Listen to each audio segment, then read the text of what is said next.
Em 1928, enquanto o mundo celebrava a descoberta da penicilina em um laboratório europeu, um conhecimento muito mais antigo e poderoso começava a ser deliberadamente enterrado aqui mesmo, na América do Sul. Nascia a era dos antibióticos patenteados, e com ela a supressão sistemática de uma planta que cresce em qualquer fresta de calçada no Brasil. Uma planta que os nossos avós conheciam, mas que fomos ensinados a temer como veneno. Eles não queriam que você soubesse que dentro dessa erva comum, desprezada como mato, existe um composto químico que age não como um remédio, mas como uma carga de demolição molecular, capaz de aniquilar bactérias, fungos e parasitas de uma forma que eles não conseguem desenvolver resistência. A prova disso não está em lendas, mas em documentos de etnofarmacologia e estudos bioquímicos, que foram silenciados e trancados em bibliotecas universitárias, porque uma cura que brota do chão representa uma ameaça direta ao modelo de negócio que lucra com a sua doença crônica. O conhecimento para transformar essa planta em um dos mais potentes antibióticos naturais do planeta foi proibido não por lei, mas pelo medo. Eles transformaram a autonomia em perigo. Nós estamos aqui para resgatar essa verdade. Seja bem-vindo ao canal. Se esse conhecimento faz sentido para você, se inscreve, porque a sua libertação começa com a informação que eles tentaram apagar. Este conhecimento não nasceu em um laboratório com paredes brancas e beckers de vidro. Ele nasceu da Terra, observado por milênios pelos verdadeiros donos deste continente, os povos Tupi-Guarani. Para eles não era mato, era farmácia. Era o cané, a folha que cheira forte. A transição dessa sabedoria ancestral para o papel, para a ciência que eles dizem respeitar, tem um nome e uma data. O nome é Dr. Arnaldo de Vasconcelos, um botânico e agrônomo nascido em 1882. Um homem que, diferente de seus colegas europeus, não via os indígenas como selvagens, mas como guardiões de uma biblioteca viva. Ele não queria descobrir, ele queria aprender. E o que ele documentou no início da década de 1920 foi considerado uma ameaça tão grande que precisou ser enterrado sob o peso do progresso farmacêutico. Nós encontramos a prova. Não é uma lenda, é um documento oficial, catalogado e esquecido. Veja na tela. A capa de couro gasta, o título gravado em ouro desbotado. Relatório da Comissão Fitossanitária de 1924. Dentro destas páginas amareladas, Vasconcelos não escreve poesia. Ele descreve, com a frieza de um técnico, o poder de aniquilação do óleo essencial do mastruz. Ele detalha o composto que eles tentaram apagar da nossa memória, o ascaridol. Ele o descreve não como um remédio, mas como uma arma biológica da própria natureza. Uma molécula com uma ponte de peróxido, uma estrutura tão instável que ele a chamou em suas anotações de armadilha de oxigênio. Uma verdadeira pilha natural que, ao tocar um parasita ou uma bactéria, descarrega sua energia em uma fração de segundo. Os resultados que ele catalogou pareceriam ficção científica. Um delírio se não fossem as fotografias e as lâminas de microscópio que acompanham o relatório. Estamos falando de testes em animais de fazenda infestados com verminoses que os deixavam à beira da morte. Após uma única dose do extrato, os relatórios descrevem a expulsão de massas de parasitas com mais de 30 centímetros de comprimento, alguns do tamanho de um pequeno lápis, completamente inertes, dissolvidos por dentro pela ação cáustica do ascaridol. As fotos em preto e branco mostram placas de Petri com culturas de estafilócocos. Ao redor da gota do óleo de mastruz, não há apenas inibição do crescimento. Há uma zona de morte total, uma cratera transparente, onde antes havia uma colônia de milhões de bactérias. O raio de destruição, medido em milímetros por Vasconcelos, superava em 3 vezes o dos antissépticos mais potentes da época. Este documento, de 1924, provava que a solução para infecções e parasitoses não precisava vir de uma fábrica na Alemanha. Ela brotava em qualquer quintal brasileiro. Mas 4 anos depois, em 1928, a penicilina foi anunciada ao mundo. Uma solução maravilhosa, sem dúvida, mas com uma vantagem crucial para a indústria. Ela podia ser isolada, produzida em massa e, o mais importante, patenteada. O relatório de Vasconcelos não foi refutado. Ele foi silenciado, arquivado como curiosidade etnobotânica. Transformaram o ouro em folclore, porque uma cura que não pode ser vendida em uma caixa é uma ameaça direta ao modelo de negócio deles. A libertação que essa planta oferece foi proibida não por ser perigosa, mas por ser gratuita. Eles enterraram a autonomia para nos vender a dependência. Mas o poder de aniquilação do mastruz, a potência do ascaridol, não é apenas uma questão de química. Eles nos ensinaram a pensar em caixas separadas. Aqui está a biologia, ali está a química. Mas a natureza não funciona assim. A verdade que foi enterrada junto com o relatório de Vasconcelos é muito mais profunda e envolve uma força que eles rezam para que você nunca entenda: a física. Para entender por que essa planta se torna uma arma biológica tão precisa, nós precisamos olhar para cima, para o céu e para baixo, para a terra sob nossos pés. O que eles nunca te contaram na escola é que você vive dentro de uma bateria gigante. O planeta Terra é uma pilha natural. A superfície do solo onde você pisa tem uma carga elétrica predominantemente negativa. A ionosfera, a camada superior da nossa atmosfera, a quilômetros de altura, tem uma carga positiva. Entre esses dois polos, o chão e o céu, existe uma diferença de potencial elétrico constante, um campo de força invisível que os cientistas chamam de gradiente de potencial atmosférico. Estamos falando de centenas de milhares de volts de diferença. É uma energia sutil, mas onipresente, um fluxo constante de íons do céu para a Terra. Agora, olhe para a planta, não como um simples organismo, mas como uma máquina, uma antena de carne e osso. Suas raízes estão cravadas no polo negativo, a Terra. Suas folhas e caules se esticam para cima em direção ao polo positivo, o céu. A planta é um condutor biológico, um fio vivo que conecta esses dois terminais. Um fluxo minúsculo, mas contínuo, de energia elétrica sobe por ela, da terra para o ar. É a força vital que eles ignoram, e é aqui que o segredo se torna uma tecnologia. A sabedoria ancestral, que eles chamam de superstição, sabia como amplificar esse circuito. Eles não usavam esses termos, mas entendiam o princípio. O segredo não estava apenas na planta, mas em como ligá-la na sua potência máxima. E o interruptor é um dos elementos mais antigos e condutores que a humanidade conhece: o cobre. O cobre possui uma condutividade elétrica absurdamente superior à da maioria dos outros elementos. Quando você introduz o cobre no sistema, seja no solo perto das raízes ou em contato com a planta, você não está fazendo mágica. Você está fazendo engenharia elétrica. Você está trocando um fio de ferro por um fio de ouro. Você está otimizando o circuito. Esse aumento no fluxo elétrico cria um estado de alerta constante na planta. É o que a ciência chama de potencial de ação, uma resposta de defesa celular. A planta interpreta essa energia extra como um sinal de estresse, uma ameaça. E como resposta, ela turbina sua fábrica interna de defesa.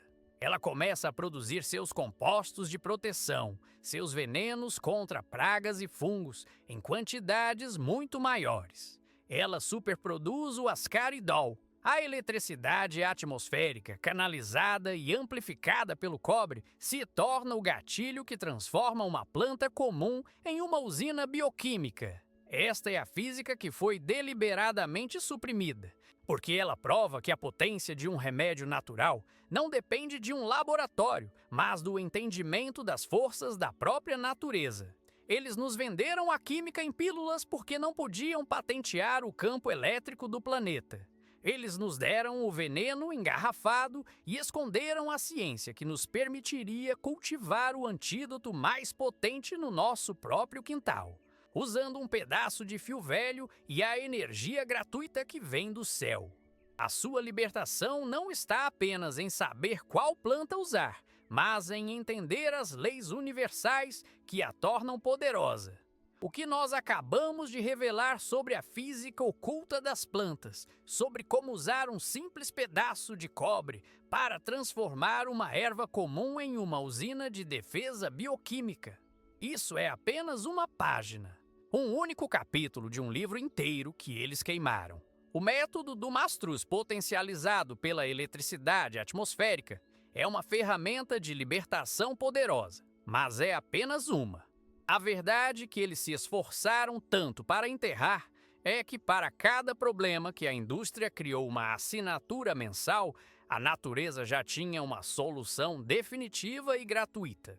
Para cada veneno que eles vendem em um frasco, existe uma planta, uma técnica, um princípio físico esquecido que o anula. Nós passamos anos em bibliotecas empoeiradas, vasculhando relatórios censurados e conversando com os últimos guardiões dessa sabedoria para resgatar o que foi perdido. E o que encontramos é uma verdadeira caixa de ferramentas para a autonomia completa. O que você viu aqui é apenas a ponta do iceberg. Existem pelo menos outros 12 protocolos ancestrais e tecnologias suprimidas de poder semelhante, cada um representando um prego no caixão da sua dependência. Estamos falando da técnica para criar superadubos a partir de rochas comuns, usando um processo de fermentação que transforma pedra em vida e anula completamente a necessidade de comprar fertilizantes químicos. Falamos do método para construir armadilhas de pragas que funcionam com a energia solar e a geometria, protegendo sua horta sem usar uma única gota de inseticida. Falamos do protocolo para reativar sementes que estão guardadas há décadas, transformando o que eles chamam de lixo genético em uma arca de Noé botânica, garantindo sua soberania alimentar para sempre. Cada uma dessas tecnologias foi silenciada pela mesma razão. Elas funcionam bem demais e são baratas demais. Elas representam a ameaça final ao modelo de negócio deles. Se você sente que entender apenas o segredo do mastruz não é o suficiente, se você está pronto para ter acesso ao arsenal completo e se tornar verdadeiramente autossuficiente, eu compilei todo esse conhecimento resgatado em um único lugar. Um guia completo, um dossiê que detalha passo a passo cada uma dessas tecnologias proibidas. Ele está disponível no primeiro link aqui na descrição.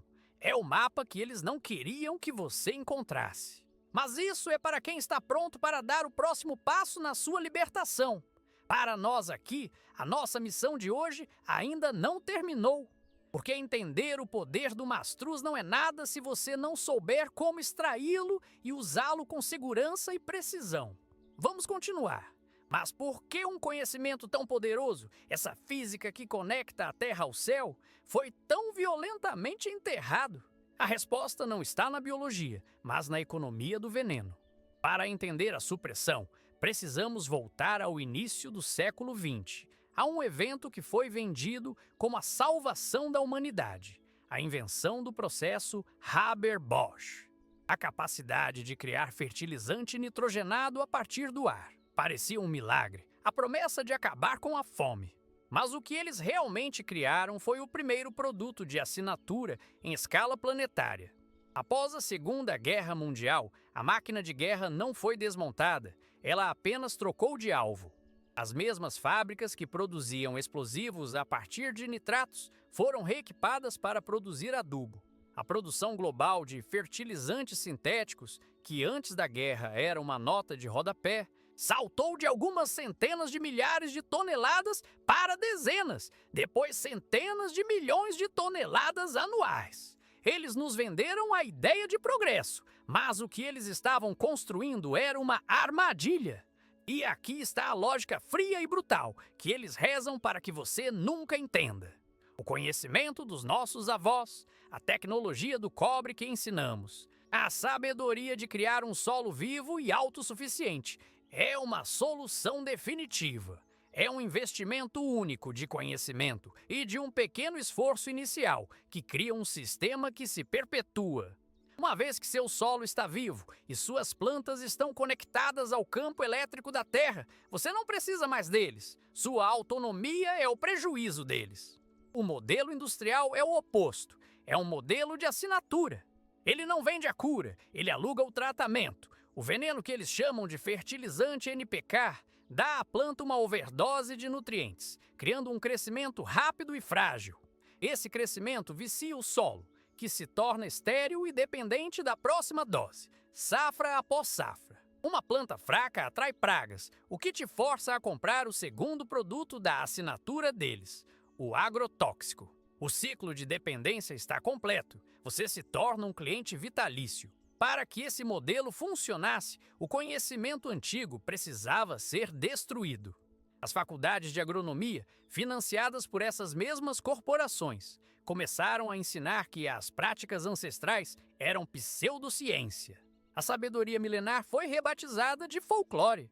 O uso de elementos como o cobre para potencializar a vida foi ridicularizado como charlatanismo. A mídia e a propaganda massiva nos convenceram de que o saco de adubo químico era o único caminho para a produtividade, enquanto silenciosamente transformavam nossos solos em desertos viciados.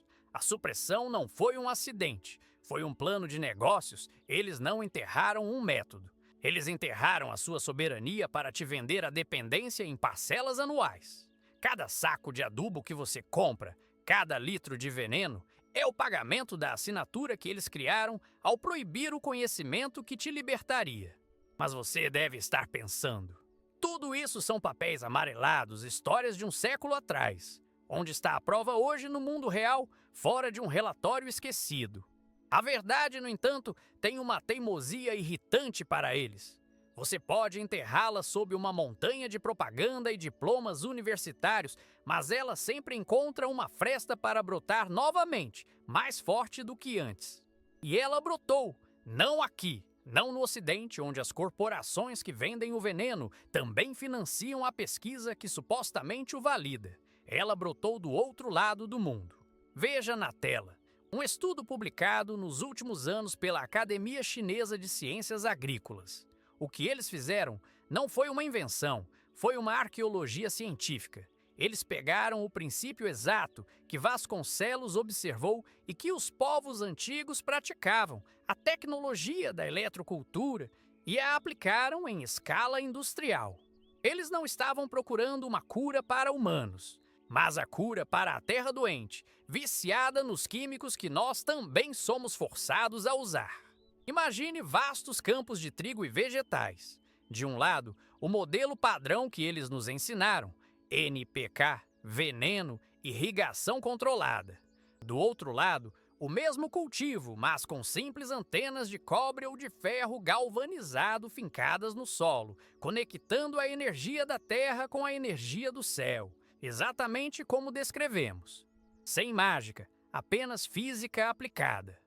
Os resultados não foram bons. Foram uma sentença de morte para o modelo de assinatura.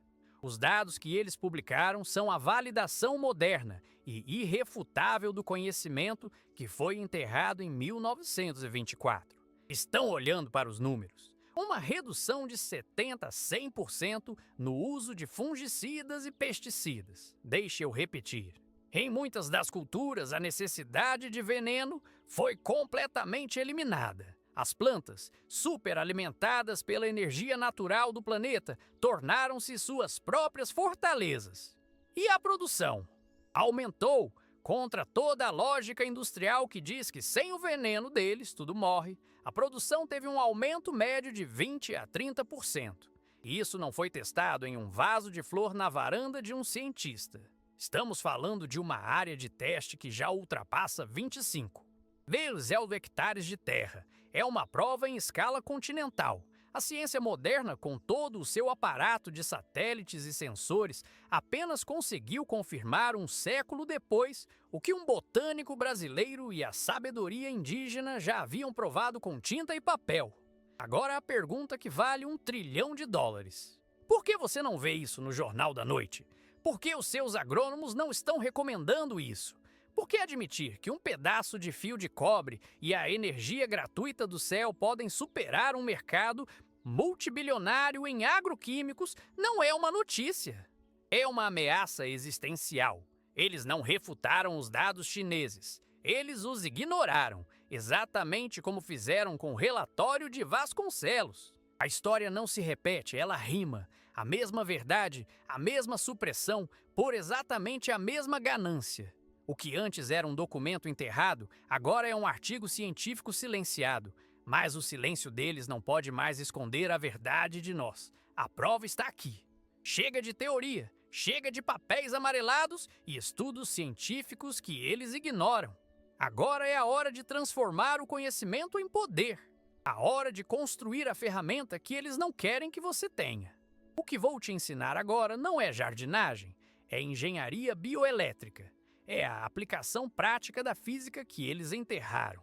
Você vai precisar de uma única coisa, um pedaço de fio de cobre nu, sem capa, com uma bitola entre 2, 5 e 4 milímetros. Quanto mais puro o cobre, melhor. Agora preste muita atenção, porque os detalhes que foram suprimidos são a diferença entre uma simples estaca e uma antena de força vital.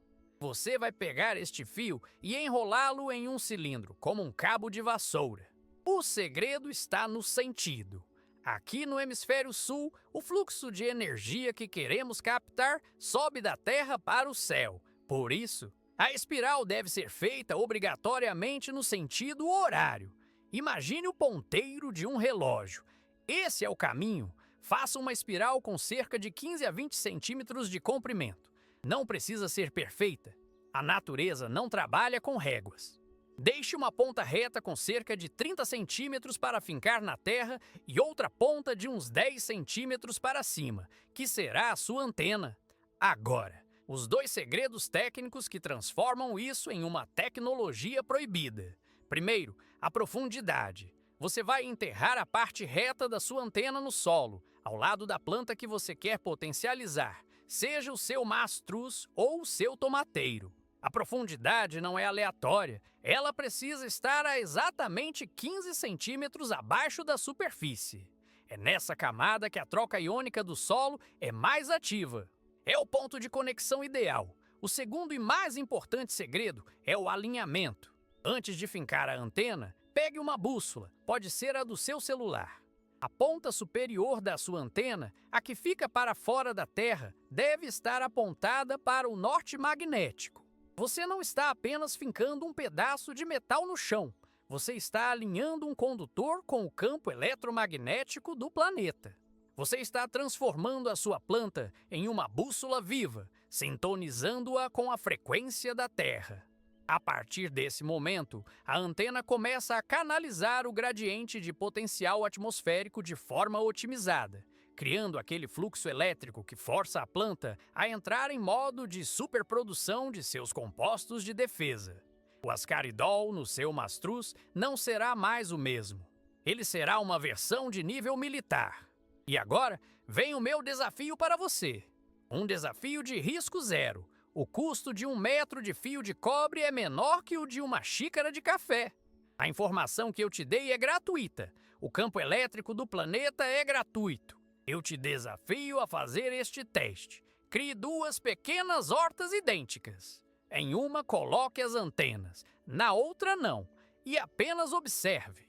Observe a diferença no vigor, na resistência a pragas, na produção.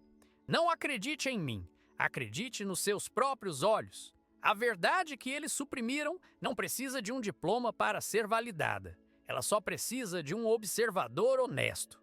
A pergunta final que eu te deixo hoje é esta.